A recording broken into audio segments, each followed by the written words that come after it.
안녕하십니까. 오늘 사회를 맡은 전남대학교 생체재료개발센터의 강소희입니다. 지금부터 치과 생체 흡수성 소재 부품 중소파트너 지원 수혜기업 대상 온라인 교육을 시작하도록 하겠습니다. 오늘 교육은 산업통상자원부와 광주광역시의 지원을 받아 수행되는 치과 생체 흡수성 소재 부품 중소파트너 지원의 3차년도 수혜기업을 대상으로 진행되며 생체 소재 및 의료기기 제조업체의 코로나19 팬데믹 시대에 디지털 뉴딜을 통한 국내외 인허가 획득 성공 노하우 및 사례를 공유하여 기업체의 위기 극복 및 해외 시장 진출을 도모하기 위해서 5번에 걸쳐 수혜기업 세미나를 기획하게 되었으며 오늘 세 번째 시간을 맞이하게 되었습니다. 오늘 교육은 유튜브 온라인 생중계를 통하여 현장의 상황이 전달되고 있음을 알려드립니다. 그리고 유튜브 전남대학교 생체재료개발센터 채널은 치과 생체 흡수성 소재 부품 중소파트너 지원의 주요 사업 추진 경과 및 의료산업 최신 동향과 관련한 영상을 지속적으로 업로드할 예정입니다. 관심을 가지고 참여해 주시고 많은 홍보 부탁드리겠습니다. 좋아요와 구독 부탁드립니다. 지금부터 코로나19 위기 극복을 위한 해외 인허가 획득 성공 세미나 강연을 진행하고자 합니다. 강연 중 궁금한 내용에 대해서 실시간 채팅창에 남겨주시면 취합하여 강의 후 답변 드릴 수 있도록 하겠습니다. 첫 번째 강연은 메디가이드 원찬요 대표 컨설턴트께서 CE-MDR 제품 등록 사례에 대하여 강연해 주시겠습니다.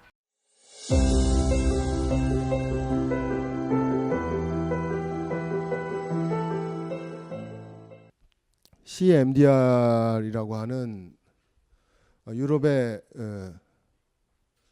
의료기 제도의 어떻게 보면 급격한 변화라고 할 수 있는데요. 기존의 유럽은 MDD, IVDD 혹은 그 AIMD라고 하는 능동 이식형 의료기기 해서 세 가지 의료기기 지침을 가지고 의료기기를 규제하던 환경이었고요. 그것이 이제 CE 마킹이라고 하는 어떤 승인을 통해서 의료기기 허가를 했었는데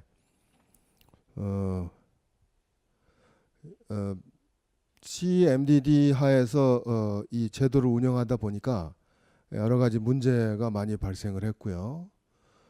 그 문제 중에 가장 큰 것은 실제로 어떤 사고가 터지면서 의료기기 추적 관리라든지 또 MB라고 불리는 노티파이 바디 인증기관의 어떤 그 과당 경쟁으로 인해서 제대로 된 심사를 하지 못한다는 유럽 정부의 판단이 있어가지고 2015년에 이 MDR, IVDR이라고 하는 법이 되었고요. 시행을 2017년 5월에 시행을 하면서 오늘에 이르렀는데요.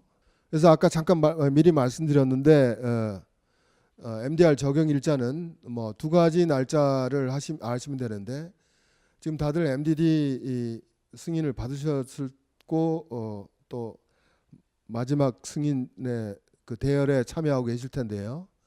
지금 승인을 받으시면 2024년 5월 26일까지 26일에 효력이 정지되니까 5월 25일까지 팔 수 있고요. 또 하나는 올해 우리가 이제 어떤 CE 마킹의 적용 시기라고 했을 때 우리가 그 placed on the market 이라는 표현을 쓰고 put into service라는 표현을 쓰는데요. placed on the market은 세관 통관 시점이에요. 그랬을 때 세관 통관 시점은 기존 MDD가 유효한 것이 2024년 5월 25일까지이고요. 현장에서 put into service라는 게 이제 판매가 이루어졌다는 얘기인데 사용이 개시된 거니까요. 그거는 1년 더 해서 2025년 5월까지 가능합니다. 더 강조하고 싶은 것은 여기 화면에 파란색으로 표현된 부분이 이 기기 제조자의 기본 의무 MDR에서는 이제 에코노미 오퍼레이터라는 경제 주체 네 가지 주체가 나오는데 여러분이 유념하실 거는 여러분이 제조업자, 매니팩처러고 또 여러분을 대리해서 유럽 영내에 대리인이 있어야 되는데 영내 대리인. 그다음에 우리가 흔히들 현장 용어로 총판이라고 부르는 임포터, 수입업자. 그다음에 하위 우리가 흔히들 대리점이라고 많이 부르는데요. 디스트리뷰터. 이 네 경제 주체는 아까 말씀드린 그 유다메드 통합 정보 시스템에 등록하고 신고가 돼야 되는데 무엇을 약속하냐면 그 각각의 경제 주체가 반드시 준수해야 할 준수사항, 어블리게이션을 준수하고 있다라는 것을 선언하고 거기에 맞게 등록하셔야 합니다. 제가 실제로 경험했던 사실은 저도 이 의료기기 쪽에 굉장히 오래 있던 사람으로서 1등급 기술 문서라서 굉장히 처음에 좀 쉽게 보고 했는데 좀 부끄러운 얘기지만 아직 1년 내내 지금 하고 있는데 아직 못 끝났어요. 이제 거의 이제 가닥은 이번 달에 지금 해야 되는데 우리가 1등급 제품은 MB의 승인을 받는 것이 아니니까 무슨 뭐 2024년까지 뭐가 유예되고 이런 게 없잖아요. 1등급 제품은 올해 5월 26일이 되면 새로운 기술 문서를 꾸며서 그 제품들이 유럽의 세관 통과 시점에 이미 우리가 MDR을 다 만족하고 있다는 것을 선언하고 신고해야 합니다. 그랬을 때 1등급 회사들이 한 30% 이런 회사들이 있는데 지금은 MDR 기술 문서를 준비할 때고요. 그렇게 해서 MDR로 영내 대리인 계약도 맺으시고 또 MDR 기술 문서는 영내 대리인이 전달을 해서 아마 그들이 세심하게 또 검토를 할 텐데요. 그렇게 하지 않으면 안 됩니다. 아까 잠깐 1등급도 우리가 MB 인증을 받는 품목 중에 측정 기능이 있는 클래스 1 메저링, 그다음에 멸균 포장으로 멸균 상태로 공급하는 클래스 1 스터릴, 그다음에 MDR에서는 클래스 1 리유저블 서지컬이라고 해서 재사용 가능한 외과 기기 수술기들을 새롭게 그 MB 승인 품목으로 올려놨어요. 그랬을 때 그거에 대한 유해 이 IR이라고 그러는데 IR에 대해서는 굉장히 수술방에서는 칼 굉장히 많잖아요.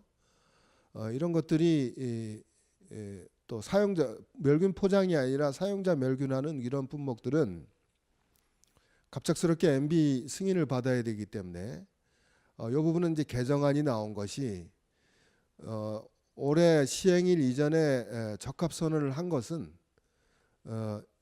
MDD 승인과 마찬가지로 2024년 5월 25일까지는 유효합니다. 그러니까 상대적으로 보면 이도저도 아닌 그 1등급 기기들은 어떤 유해 조항도 없기 때문에 지금 바로 해야 되는데요. 제가 했던 것은 우리가 부목이라 불리고 우리가 소위 말해서 깁스하고 할 때 쓰는 캐스팅 테이프입니다. 국내 1등급이고 유럽의 MDR은 부속서 8의 규칙 1을 적용해서 역시 1등급입니다. 그래서 지금 이 사례는 맨 처음에 이 회사가 저에게 찾아오지 않고 그 독일에 있는 영내 대리인에 바로 제출했을 때 일부 MDR을 반영해서 하긴 했습니다만은 거의 MDD 기술 문서 수준으로 보내고 나서 그 영내 대리인이 제가 아무래도 UL이라는 글로벌 기관에 있다 보니까 수소문해서 저에게 연락이 왔고 그래서 이제 제가 이 서포트를 하게 되었는데요. 그래서 맨 첫에 이 지적 사항이 없었다 이런 항목은 MDD와 MDR 기술 문서 항목에 큰 차이가 없다 이렇게 이해하시면 되는데요.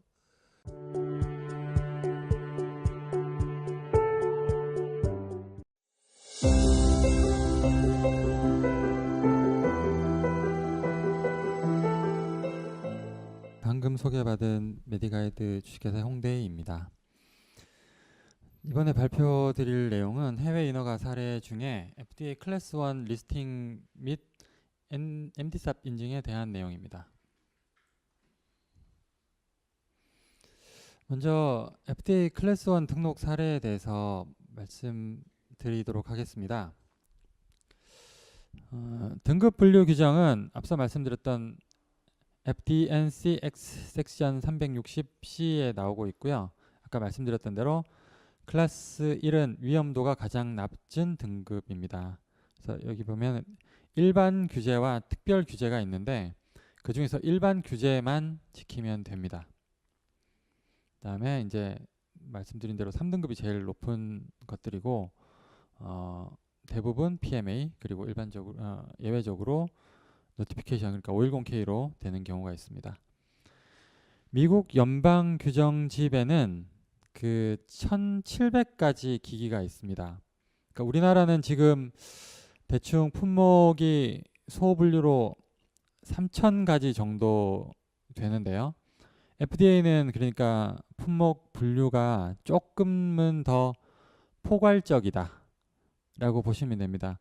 간혹 FDA 그 프로덕트 코드를 이제 검색을 해보시면 도대체 이 제품이 어떻게 이런 그 품목 분류가 되지라고 의문을 가질 수밖에 없는 그런 경우도 간혹 있는데 뭐 굳이 제가 그 이유를 정확하게 알 수는 없지만 아무래도 품목 분류 자체가 조금 더 이렇게 숫자가 작아서 폭이 좀 더 넓기 때문이 아닌가라고 생각을 하고 있습니다. 여기 그 등급 분류로는 1등급이 45%, 2등급이 47%, 3등급이 8%라고 나오는데요. 이거는 분류의 개수를 기준으로 한 거고 실제 등록된 사례를 기준으로 본다면 아마 그 3등급 제품은 1%도 안 될 걸로 그렇게 알고 있습니다. 앞에까지는 이제 그 어떤 식으로 제품을 등록을 하시면 될지 이걸 설명을 드렸고요. 그래서 저희가 이제 유사 제품을 찾을 때 많이 이용하는 그 페이지인데요. FDA 페이지인데 여기 이 주소로 찾아 들어가시면 됩니다. 그래서 만약에 우리가 품목을 예측해서 유사한 제품이 있는지 찾아보려고 할 때는 이 부분에 그 품목명에 해당하는 그런 영문명을 쳐서 이제 검색을 할 수가 있습니다. 그러니까 미리 어느 정도는 예측을 해서 찾아가야 되는 거죠. 저희는 일단 이 제품은 치아에 고정해서 치과 교정용으로 사용하는 제품이기 때문에 가장 먼저 메탈 브라켓 쪽에 프리디케이트 디바이스가 있을 가능성이 있다라고 예상을 했습니다. 그래서 메탈 브라켓을 찾아봤는데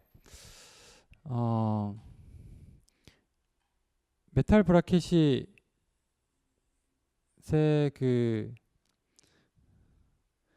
아이덴티피케이션을 봤더니 교정용 기구 혹은 그 액세서리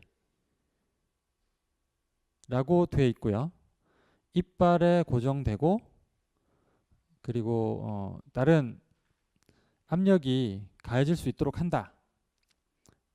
그 다음에 밴드 혹은 밴드 머티리얼과 연결된다. 함께 사용된다. 그걸 통해서 작용한다. 이렇게 표현이 되어 있습니다. 그래서 저희가 판단하기에는 이 메탈 브라켓의 아이덴티피케이션이 저희가 생각한 이 사례 제품의 경우와 정확하게 일치했습니다.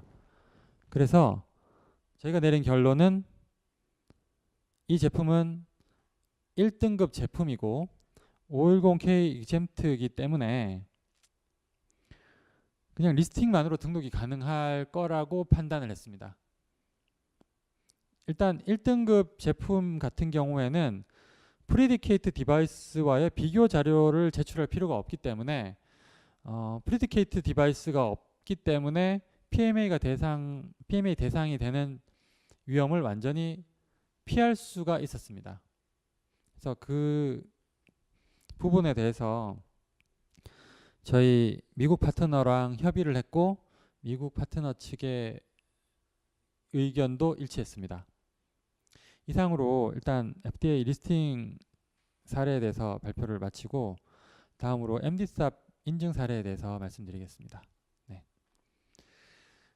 MDSAP 같은 경우에는 이제 처음에 2012년 IMDRF 창립 총회에서 먼저 제안이 됐고 뭐 세부적인 내용까지는 기억하실 필요가 없을 것 같고 2017년에 정식으로 시행이 됐습니다. 그리고 이 부분을 가장 궁금해하시는 경우가 있는데 MDSAP을 무조건 의무화한 국가는 캐나다밖에 없습니다. 캐나다에서 2019년 1월부터 MDSAP 인증만을 인정하는 걸로 규정이 시행이 됐습니다.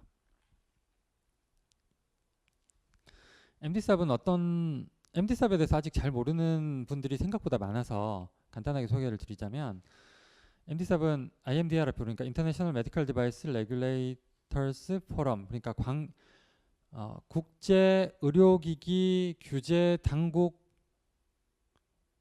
포럼 주도로 만든 의료기기 단일 심사 프로그램인데요. 왜 단일 심사 프로그램이라고 했느냐 하면 오디팅 오거나이제이션 그러니까 심사기관이 한 번 심사를 해서 이 프로그램에 참여하는 각 국가의 규제 관련 요구사항을 만족하는지 한 번의 심사로 확인할 수 있게 하는 프로그램이기 때문입니다. 네, 본 사업단의 인증 패키지 지원은 해외 인허가 획득에 도움이 되고자 기술 문서 작성 및 컨설팅도 지원해드리고 있습니다. 올해에는 마감되었지만 4차년도 인증 패키지 프로그램에도 기업들의 많은 관심과 참여 부탁드립니다. 강연해주신 홍대희 대표님께 감사의 말씀을 드립니다. 네, 이어서 저희가 질의응답으로 넘어가도록 하겠습니다. 온라인으로 참석하는 기업들을 대상으로 사전에 인허가 관련 질문을 취합하였습니다. 취합된 4개의 질문에 대해서 홍대희 대표님께서 답변해 주시도록 하겠습니다.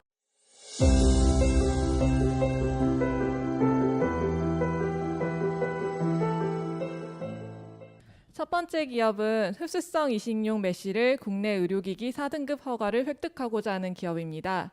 흡수성 이식용 메쉬는 소재에 따라 인허가 규정이 다르고 형상 및 형태에 따라 인허가를 각각 획득해야 한다고 알고 있습니다. 동일한 소재인 경우 형상 및 형태만 달라진다면 인허가 획득 절차를 최소화할 수 있는 방법이 있을까요?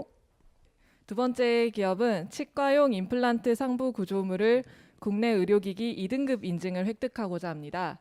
그래서 기존 제품과 같은 품목인 치과용 임플란트 상부 구조물인 신제품을 국내 인허가를 준비하고 있습니다. 기존 인증 제품과 신제품의 품질 문서 관리를 어떻게 하면 될지 여쭙습니다. 그래서 아래 파란색은 기업에서 이제 예시로 여쭈어보신 거고요. 같은 품목이나 품목군으로 포함해서 관리를 하는지, 의료기기 등급에 따라 관리를 하는지, 제조 위탁업체가 A 제품과 B 제품이 다르기 때문에 위탁업체별로 관리를 해야 되는지 질문해 주셨습니다. 네. 세 번째 기업은 치과용 임플란트 고정체를 국내 의료기기 3등급 허가를 획득하고자 합니다. 그래서 기존 금속 재료인 주로 티타늄 제재에서 이제 세라믹 소재인 지르코니아로 변경을 하여서 제품을 개발하려고 합니다. 근데 식약처 담당 주무관님한테 임상시험을 수행해야 된다고 답변을 받았다고 하시고요. 기업체에서는 해외 인허가 CE나 FDA를 선 획득 후에 수입 인허가를 획득해서 국내로 판매하는 전략을 지금 생각 중에 있는데 이에 대해 어떻게 생각하시는지 여쭈셨습니다. 네 번째 질문으로 넘어가겠습니다. 네 번째 기업은 비흡수성 이식용 클립 C 클래스 2B 인증을 획득하고자 합니다. 그래서 MDR 아티클 61.6조 B항에서 언급하고 있는 클립의 범위에 대해서 식약처 기준 품목명인 비흡수성 이식용 클립이 포함되는지 궁금합니다. 이 외에도 강의 후에 궁금한 점이 있으시면 생체재료개발센터 이메일 cnucro@naver.com으로 문의 주시면 추후에라도 답변받을 수 있도록 하겠습니다. 네, 이상으로 오늘 치과 생체 흡수성 소재 부품 중소 파트너 지원 수혜기업 대상 온라인 세미나를 마치도록 하겠습니다. 다음 온라인 세미나는 4월 22일 목요일 오후 3시에 국내 의료기기 인허가 및 관련 Q&A를 주제로 강의를 준비하고 있습니다. 다음 온라인 세미나에도 많은 참석 부탁드리겠습니다. 감사합니다. 감사합니다.